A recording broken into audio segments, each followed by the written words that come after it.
Hello everyone, my name is Lloyd and welcome back to World of Spitballs. This is Duciem Voltiger playing in the Rudy, the tier 6 Soviet medium tank, of which there are quite a few, especially right now with the T-3485M mission marathon grind kind of coming to an end. Not really, but people have got them already. Now of course you have the Rudy, you have the T-3485M, and then of course you have the standard T-3485 and the A-43 at tier 6 for the Soviets. But what was now the difference between the T-3485M and the Rudy? Well, the T-3485M had more armor and the Rudy had a dog. I'm not even kidding, that was the selling point of the Rudy. It had a dog that would bark if you would get spotted. This was before Wargaming added your personal Sixth Sense sound. Everyone had the same Sixth Sense sound before a certain patch. I can't quite remember which one, but everyone had the same Sixth Sense sound. And if you had the Rudy, the dog would bark if you get spotted. That is since removed, and the reason you now have a dog in the tank is because it was also part of a Polish TV show for children, I think. Whereas in the T-3485M, you have to have a radio operator from a different tank, which might be difficult if you only have top tier mediums like me. In the Rudy, the dog was the radio operator. You never had to find a second radio operator or just an extra radio operator from somewhere else, which is why, you know, the Rudy is still considered a pretty good tank. It is a good tank, I'm not gonna lie, the Rudy is a very good tank, but apparently the T-3485M is nowadays better. It had a few buffs not too long ago, and now the Rudy just kind of fell into mediocrity, so to say. Still a good tank though. Why do I keep saying the Rudy is still a good tank? Because you're going to see that right here, right now. This replay by Duciem Voltiger was something extraordinary, in my opinion. Pretty good stuff. That's why I'm showing it right now. But I have to warn some of you that get triggered by this. A fair few amount of premium ammo will fly through the air throughout this replay. So if you can't handle that, I suggest you turn off this video and look at something else. Like puppies. I heard puppies are a very good replacement of tanks. They're cute, they're cuddly, sometimes they fire shells as well. Not sure how, but they do.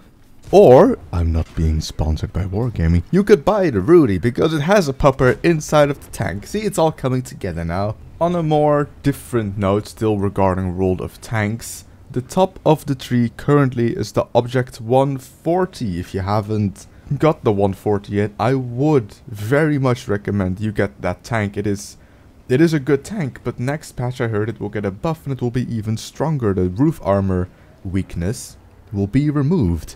So the 140 will be an extremely good tank. Get it right now while it is still on discount. Not only that, next month's top of the tree is going to be the STRV 103B. Now, the thing about that is the worst vote in the history of top of the tree votes, for the sole reason, last Christmas we had these missions where you got discounts. Well, not missions, you had the tree with the presents and the boxes and stuff, where you got discounts throughout the entire tree. Now, of course, you could have bought yourself to the discounts in the tree and the bonuses and stuff, but if I'm correct, a lot of people still have those discounts. It's kind of a waste of a top of the tree, because half of the people should probably still have the discounts all the way up to tier 10. I know I do, so that's why I never really bothered with grinding yet, because there's no haste with it. I still have the discount all the way up to the STRV 103B. That thing will cost me 4 million credits even next year at this point. Personally, I voted for the T110E3 because, well, I'm still at tier 3 in that line and I would rather have discounts trying to grind that line instead of playing it for fun. But I guess, hey, that's a democratic system, I have to deal with it. I just feel that the vote is a bit wasted because a lot of people still have the discounts. It's good for crew training, of course, yeah. If you have the STRV 103B, it's great for getting those reserves. If you win 50 times in them, that's fine. It just feels like there could have been a better choice this time. But anyway, next month, top of the tree, in August that is, STRV 103B. So if you want to gear up for that, I suggest you grind through the lower tiers right now, because the discount on those are minimal anyway. Get up to somewhere tier 5, tier 6, and from that point on, grind when the top of the tree starts, because then the real discount kicks in for you. Time to plug it. I have videos on tier 1 to tier 6 about the Swedish tank destroyers on this YouTube channel. They're the news episodes. So If you want to see how they play stock and fully upgraded compared to each other, I would suggest you go look at that. If not, yeah man, just find something else. Shit, I'm not forcing you to do it. So, Ducien Voltaker was 1 versus 7 if I remember correctly, and he has found the Jumbo, which is a problem because that tank has 152mm frontal armor, and even APCR is having trouble penning the front of this tank, especially if you keep hitting the tracks for some reason. But that doesn't deter Ducien. The enemy team still has 3 artillery. Remember, low tier artillery below 150mm of gun caliber. Ah, yeah, sure, I'm gonna go with that. Don't stun when they hit you. That's very important to remember. Any gun below 150mm of caliber doesn't stun. So if RT was to hit Ducien right now, it would not stun him, but it would be annoying because he is on not a lot of health anymore. This E2, I'm not quite sure where he's driving towards, but he now knows where the shots are coming from, and he's just plowing towards Ducien. That Jumbo doesn't care. I'm not sure if he knows that his tank is rather powerful in this matchup, or that he just wants to keep on chasing and hopefully shoot him because he knows that Ducien is on not a lot of health anymore, and he still has 3 artillery. All he has to do is spot Ducien, and then 3 shells will come flying out of the air like it's nobody's business.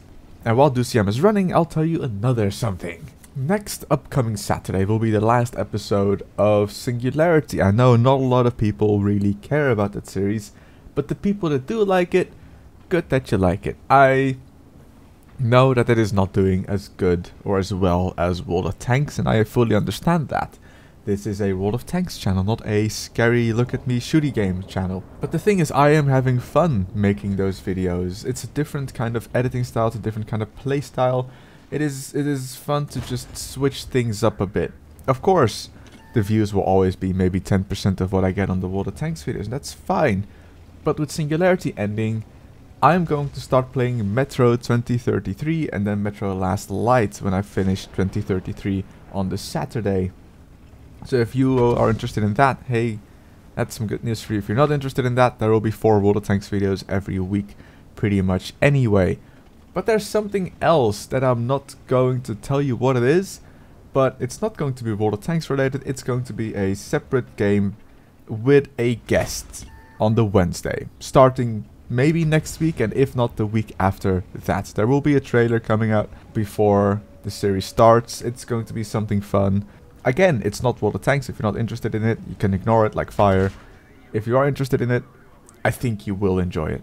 IRT finally hits Ducien Voltager. The E2, bit lucky that he bounced a shot from Ducien, has now completely disappeared. There's 1 artillery in the cap. There's 2 tail artillery in the game. The E2 finally outflanked, is now behind the building.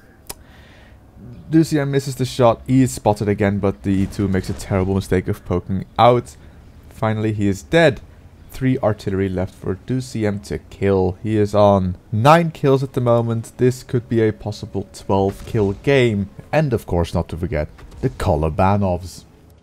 And as much as I like to see tanks driving like you, it was a long drive, so I decided to skip it. Nothing happened at all while he was driving. Of course, the bishop aiming the wrong way. Ducien went for the flanking maneuver, and what could possibly be smoother? And as RT is still trying to land shells, Ducien is going for yet another flanking maneuver, completely outplaying this bishop once more. He's spinning him dizzy at this point. Wait for it. Wait for it. RT misses once more, and let's skip ahead. We don't know where artillery is at this point. They could be anywhere. Also in the middle of the map. He misses the Stern Panther, luckily. No stun, because that gun caliber is not big enough. Now 1 RT left, 2 minutes 20 to go. Oh, look, there he is. You know what? Just fire it, do it. Got him.